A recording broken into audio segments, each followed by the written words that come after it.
Aloha, my friends, my familia Lotus Dawn here. I share with you all True the Stars astrological updates about what is truly happening in the stars with the planets right now. And there's a lot of energy. In California today, it's absolutely beautiful. It is hot. It feels like the energy of the miraculous is in the air, while our friends on the East Coast have been going through such a tumultuous storm. And the last 24 hours, we went through a huge astrological aspect of the moon in polarity to Pluto, creating this tension, bringing things up to the surface to be transformed. And I just want to say some prayers to everyone on the East Coast, saying prayers that the wind lessens, that the waters calm, and that peace returns to their lands. Just saying that prayer that people stay safe, that their property stays safe, that everyone is taken care of. And wow, talk about these energetics as we walk into the new moon solar eclipse, which is happening on Tuesday, October 2nd. This is a powerful time. Most of you are saying, we already had our eclipses, Lotus. What do you mean there's another one? There are 4 eclipses every year. There are 2 in the spring and 2 in the fall. The 2 in the spring are a new moon solar eclipse and a full moon lunar eclipse. And then we have the same thing in the autumn, a new moon. Well, first we had the full moon lunar eclipse, and now we're going to have the new moon solar eclipse. And these are so powerful because astrologically, the eclipses always line up with what are called the destiny points of the moon. And there are 2 of them. There's the past life point, the karmic point, the south node, and there is the north node destiny point, what we're moving into. And so this upcoming new moon eclipse on Tuesday, October 2nd, has a lot going on with it. So I've decided to create an event for tomorrow, September 28th, to dive into the energetics of what this new moon energy will be bringing in and where in your astrological chart the new moon will be affecting you, and why is this upcoming new moon eclipse so powerful? Well, typically new moons are very, very powerful because they are the quietest time of the moon cycle. Now, for any of you who've ever been to the ocean and stood with the tide and felt the water pulling on you, you have felt the power of the moon because the moon creates the power of the tides. Okay, so when we're at the new moon, the moon has the least magnetic pole, which means we are the least affected by the lunar radiations, which means we have the greatest space and ease and clarity to dive within. The energetics of a new moon versus a full moon. Imagine for a moment at a full moon, you're at a party, and the energy of the moon is so strong, it's so big, it's like you're at a disco and everyone's dancing and there's loud music, there's noise, and it's fun. It's a celebration. However, can you think clearly, right? Can you really tune in? It's much more challenging. So at the new moon time, it's like leaving the party and walking over to a quiet space where there's a candle lit and it's quiet and it's dark and it's easy to go within. It's easy to rest.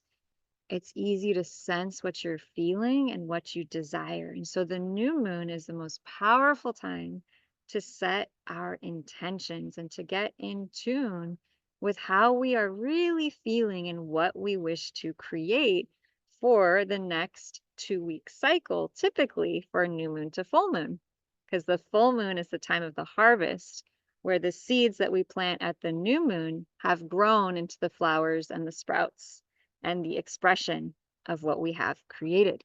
Now, when you add in the energetic of a new moon eclipse, you tack on to that typical 2-week cycle of intention setting, it turns into 6 moons because the power of the eclipse lines the moon and the sun up with the destiny points. And that creates this portal of activation for the next 6 moons.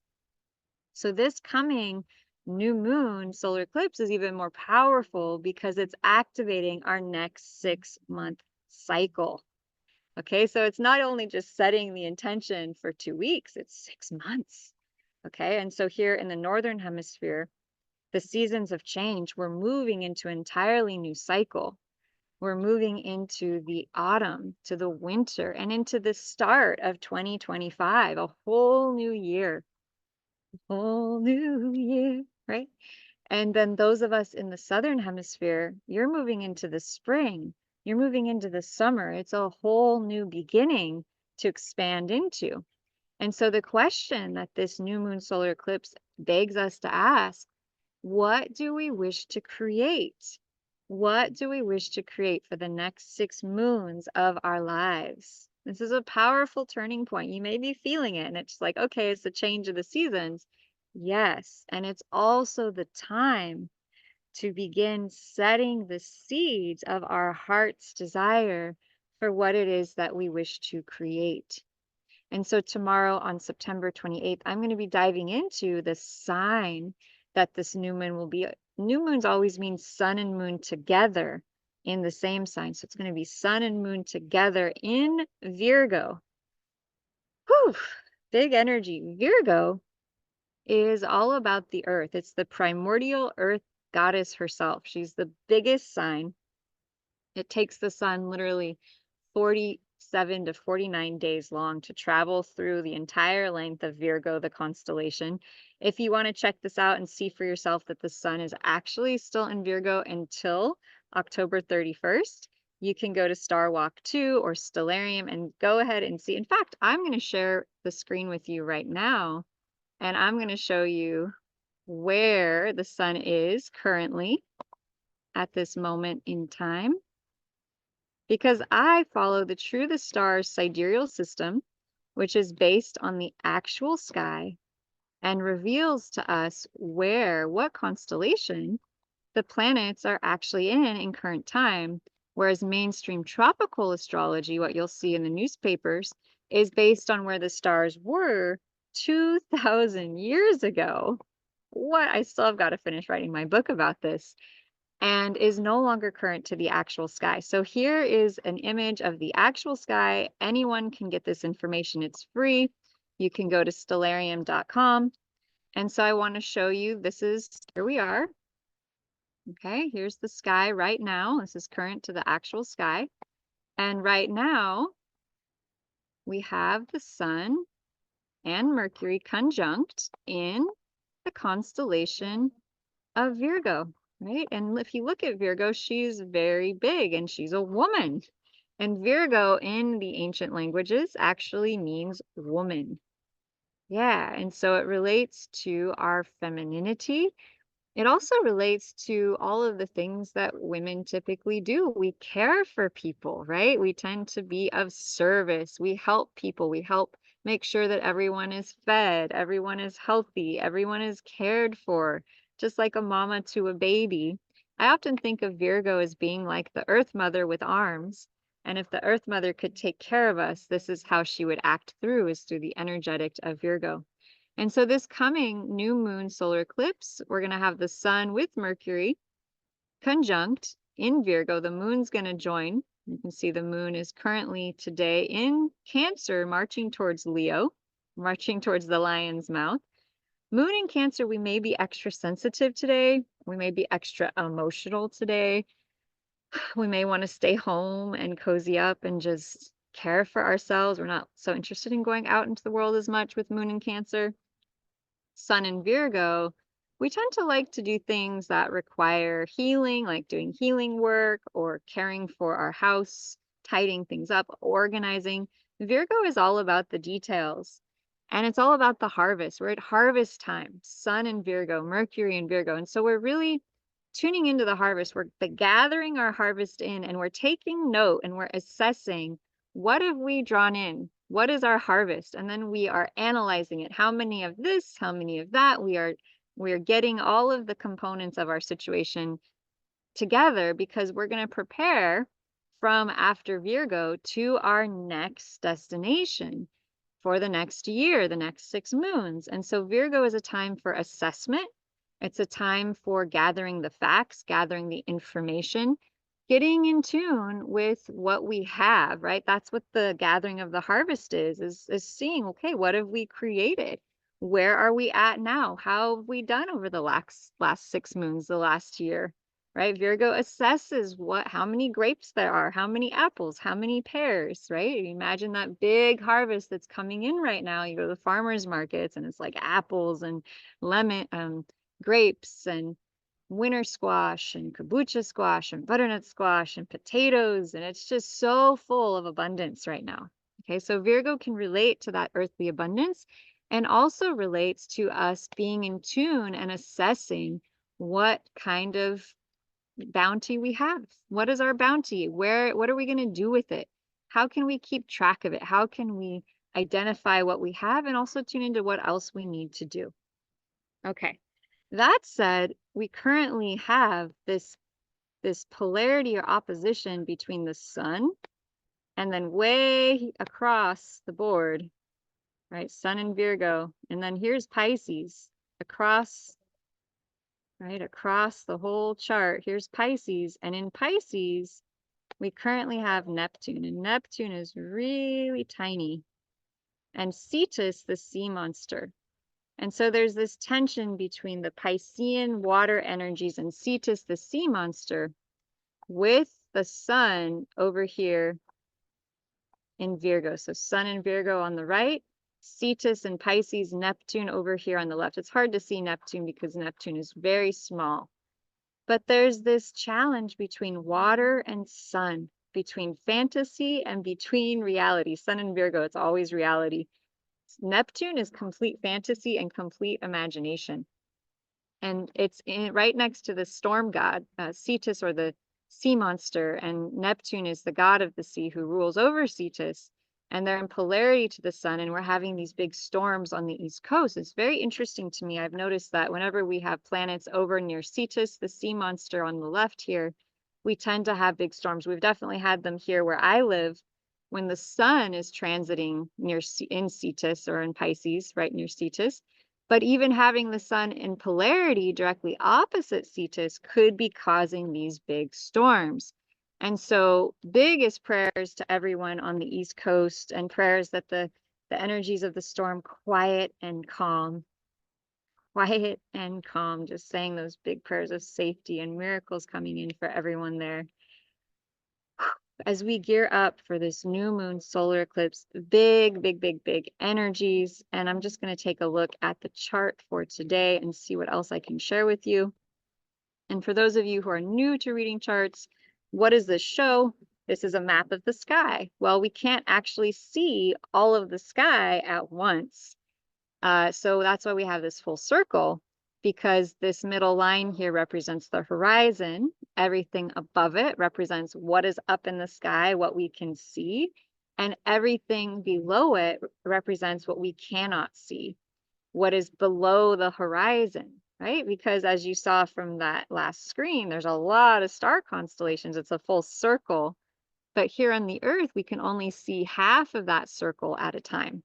And so everything that's up in the sky right now, that's what we can see. We can see the sun is in the constellation of Virgo with Mercury, and it is conjuncting the south node, which is the karmic past life point. So I'm going to go into a lot of detail about that tomorrow. What does that mean to have this new moon with the sun aspecting the south node of the moon, as well as Mercury, in polarity or opposition to Neptune, the god of the sea, and the destiny point, or north node, what we're moving into, Pisces. So there's this strong tug of war and polarity between the energetics of Pisces, which is flow, which is water, which is imagination, which is going with the flow, filling up our own cup, being peaceful, being calm, having the spaciousness, our connection to the soul, prayer, meditation. And Virgo, you know, the handmaiden of the earth, is always busy. There's always someone to take care of. There's always someone to help. There's always someone to heal. There's always something to be done, work to be done, service to be accomplished or given to someone. And so there's this strong polarity between the past life point, which is saying, You know, it's time to work, it's time to serve, we must give, give, give. And the destiny point, what we're all growing into, which is saying, you know what? I've been giving for so many lifetimes that my cup is running out of giving power and I need to fill up my own cup. And so in the collective, as well as in our own individual selves, we may be facing this inner dynamic between the challenge of giving to others, helping others, supporting others, and also caring for ourselves, making sure our own needs are met, making sure that our cup is full and overflowing. And if you notice that coming up, there's this strong polarity right now between the mechanics of giving our bodies, the physical universe, material reality, how we fit into that reality, how we give work, how we give service, how we act in that realm, and the spiritual realm, the Piscean realm, our connection to source, and the whole thing of could it just be more easy? And so the whole dynamic of it has to be hard. That's kind of a past life karmic point Virgo energy. And then, well, what would it be like if it was easy and I could utilize my energy and the tools of manifestation and frequency and vibration of feeling connected to my higher self to create that could make things more simple that we're playing with as a collective. And there's really a big drive to get out of the work slave mentality and get into the flow state of allowing, being, and receiving. So if you'd like to learn more, you'd like to find out which arena of the chart. And so as you can see in this chart, there are 1, 2, 3, 4, 5, 6, 7, 8, 9, 10, 11, 12 slices of pie. There are 12 rooms or houses, as we call them, in this circle. Each slice represents an arena of your life. And based on the time that you were born, that will give you a different sign on the outside of that house. So if you were born right now on the Friday, September 27th, then this coming eclipse would be landing in your 10th house of career. Okay. And so this coming eclipse, new moon, would be affecting your career for the next 6 months. If you were born at a different time and you had Virgo on the ascendant here, you had Virgo rising, then that means that this coming eclipse will be affecting your first house of identity and it will be affecting you in that sector of your life for the next 6 months. And that's a good area of your life to set an intention. And so tomorrow, September 28th at 2 p.m. Pacific Standard Time, I'm going to be going through this and hopefully y'all will join me so I can share with you what area and arena of your life this coming new moon eclipse will be activating your personal birth chart. We are also going to dive into some of the deeper energetics at play behind this new moon. The fact that we have Chiron, the wounded healer, still in Pisces, and what does that mean having so many things in Virgo? So if you'd like to join us, please send me your birth date, time, and location. You can join my free 5-day challenge group and get access to so many resources. Or if you haven't yet, you can join me on my Telegram channel, which is amazing because I'm able to record live updates for you about the astrology almost every day. And it's very intimate and you get an immediate notification when I've recorded the memo. And so I would love to invite you to join me for that. Any questions, comments? I love hearing your stories.